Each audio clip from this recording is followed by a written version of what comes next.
Hi అండి, నమస్తే. Welcome back to world of Bharathi. ఈరోజు రెసిపీ వచ్చి బూర్లు పులిహోర వండుతున్నాను. అమ్మవారికి ప్రసాదాలు సింపుల్గా వండుతున్నాను. అది అమ్మ చేసే పద్ధతిలో, అమ్మ ఇలాగే చేసి అమ్మ చేసే పద్ధతిలో చేస్తాను. ఎలా చేయాలో రెసిపీలో వెళ్ళిపోదాం. వీడియో స్టార్ట్ చేద్దామండి.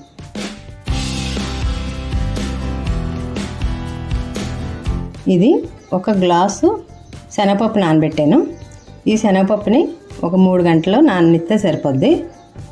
నేనైతే అన్నీ ఆల్రెడీ నానబెట్టి ఉంచుకున్నాను, మీకు చెప్తున్నాను. ఒక గ్లాస్, అదే గ్లాస్ తోటి నేను మినపప్పు తీసుకున్నాను. మినపప్పు కూడా 4 గంటలు నానిపోయింది.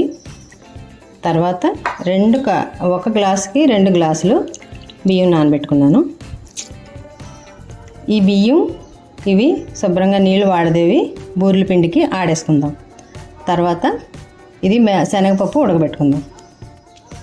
శనగపప్పు ఉడకబెట్టేసుకుందాం. మనం ఒక గ్లాసు నీళ్ళు వేసి ఒక 4-5 విజిల్స్ వస్తే సరిపోతాయి. నీళ్ళు ఒక చిటికెడు పసుపు వేసుకుని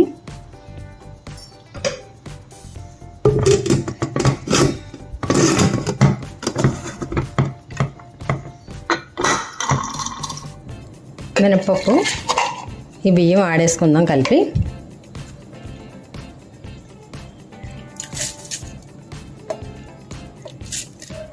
ఇది మెత్తగా మిక్సీ పట్టుకోండి, ఇలా గట్టిగానే పట్టుకోండి. 2 స్పూన్లు నీళ్ళు వేసుకుంటా మిక్సీ పట్టుకోండి.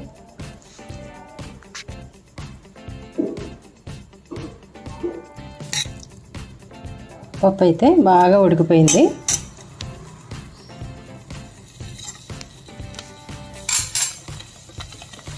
దీన్ని ఒకసారి ఇలా మెదుక్కుంటే, లేకపోతే పప్పు గుత్తి ఉంటుంది కదా, పప్పు గుత్తైనా మెదుకు చేసుకోండి. మెదుక్కున్నాక బెల్లం వేసుకుందాం. ఇప్పుడు మనం ఒక గ్లాస్ తీసుకున్నాం కదా పప్పు, అదే గ్లాస్ తోటి గ్లాసున్నర బెల్లం వేసుకుందాం.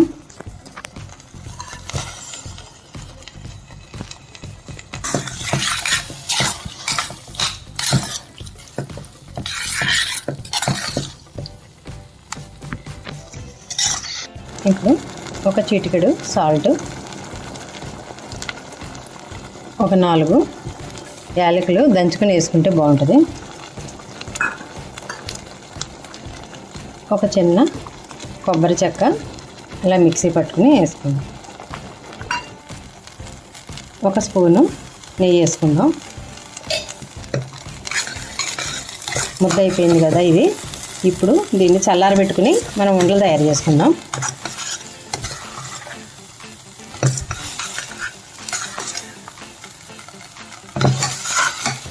మనం నూరుకున్న రుబ్బులో కొద్దిగా చిటికెడు, ఒక చిన్న ముక్క బెల్లం కరిగేదాకా ఒక 5 నిమిషాలు మిక్సీలో పట్టాం కదా మనం. గ్రైండర్లో అయితే మనం ఇలా తిప్పనవసరం లేదు. ఒక 5 నిమిషాలు తిప్పితే సరిపోద్ది.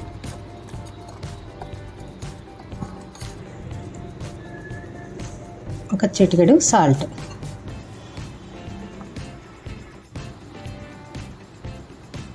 చల్లారిపోయిన శనగపప్పు పిండిని మనం ఇలాగా ముద్దలుగా చేసుకోవాలి. పూర్ణం తయారు చేసుకుందాం. మనం వేసుకున్న పిండికి, పప్పుకి ఇన్ని ఉండలైనవి. ఇప్పుడు దీన్ని మినపతోపులో వేసుకుని బూరెలు వేసుకుందాం.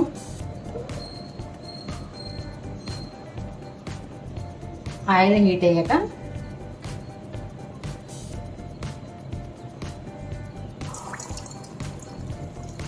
ఒక్కొక్కటి పిండిలో ముంచి వేసుకోవడమే.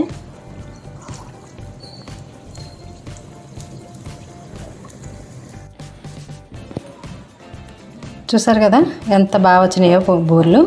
పైన క్రిస్పీగా, లోపల సాఫ్ట్గా వచ్చినాయి. మీరు కూడా ఇలాగే చేసుకుని అమ్మవారి ప్రసాదం రెడీ చేసుకుని తొందరగా అయిపోతాయి. నేను ఇలాగా ముందుగా ఒక చిన్న గ్లాసు బియ్యాన్ని కుక్కర్లో ఉడికించుకుందాం. ఒక గ్లాసు బియ్యానికి ఒక 2 గ్లాసులు వాటర్ వేసుకుందాం. బియ్యం శుభ్రంగా కడిగేసుకుని ఒక చిటికెడు పసుపు, 1 స్పూన్ ఆయిల్ వేసుకుని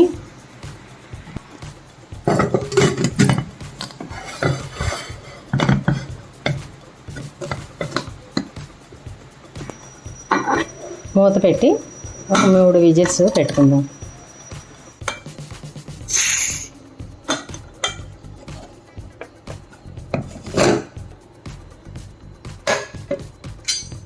చూసారా ఇలా పొడి పొడిలాడుతూ ఉంటుంది. దీన్ని ఇప్పుడు ప్లేట్లో చల్లారి పెట్టుకుందాం.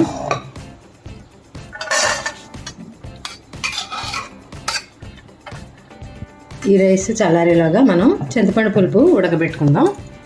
ఇది నేను నానబెట్టుకున్న ఒక నిమ్మకాయంత నానబెట్టుకున్న చింతపండుని ఇలా దీంతో బాగా తీసేసుకుంటే దీంట్లో పెచ్చులు ఏమన్నా ఉంటే ఇలా అంటే వడకట్టేస్తే వచ్చేస్తుంది.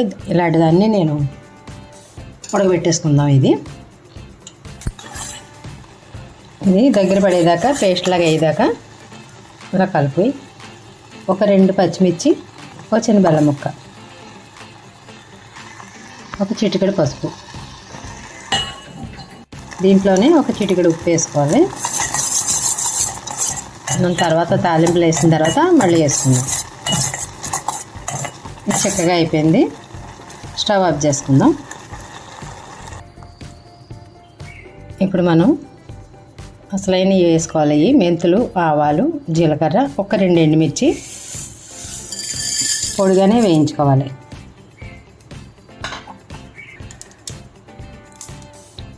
ఒక 10 మిరియాలు వేసుకోండి. నేనైతే పౌడర్ ఉంది ఇంట్లో, పౌడర్ వేస్తున్నాను. ఇవి మిక్సీ పట్టేసుకుని పౌడర్ చేసుకోవాలి. మీరు తీసుకుని బియ్యాన్ని రైస్ని బట్టి వేసుకోండి. నేనైతే 2 స్పూన్లు వేస్తున్నాను. చింతపండు గుజ్జు, కొన్ని వేరుశనగ గుళ్ళు,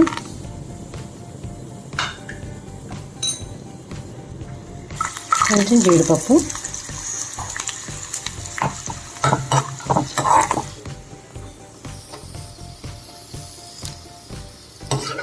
ఇలా ఒక్కొక్క తాలింపు పెట్టుకుని ఇందులో వేసుకుంటూ ఉంటే మనకి ఇవన్నీ కూడా పర్ఫెక్ట్గా వేగుతాయి.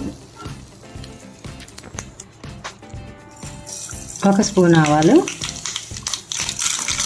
1 స్పూన్ శనగపప్పు, 1 స్పూను మినపప్పు, ఒక 2 ఎండుమిర్చి, 2 పచ్చిమిర్చి,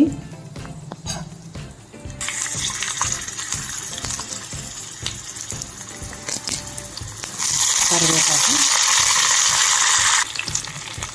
ఒక చిటికెడు ఇంగువ,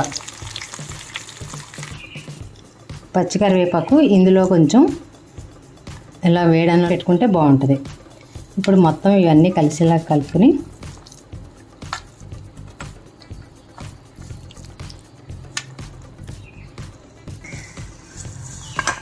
ఈ తాలింపులన్నీ ఇందులో వేసుకున్నాం.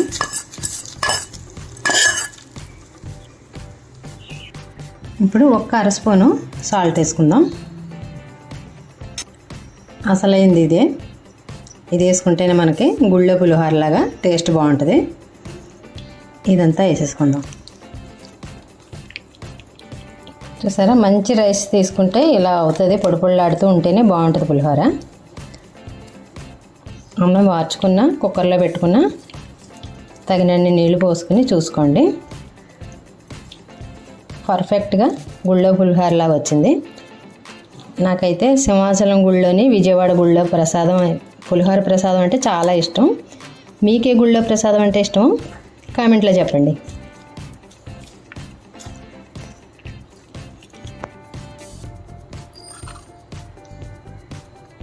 చూసారా ఎంత బాగా వచ్చిందో. ఇలాగే మీ రైస్ని బట్టి మీరు ఎంత చేసుకుంటున్నారో దాన్ని బట్టి వేసుకుంటే బాగుంటుంది. దేవుడికి అమ్మవారికి ప్రసాదం రెడీ.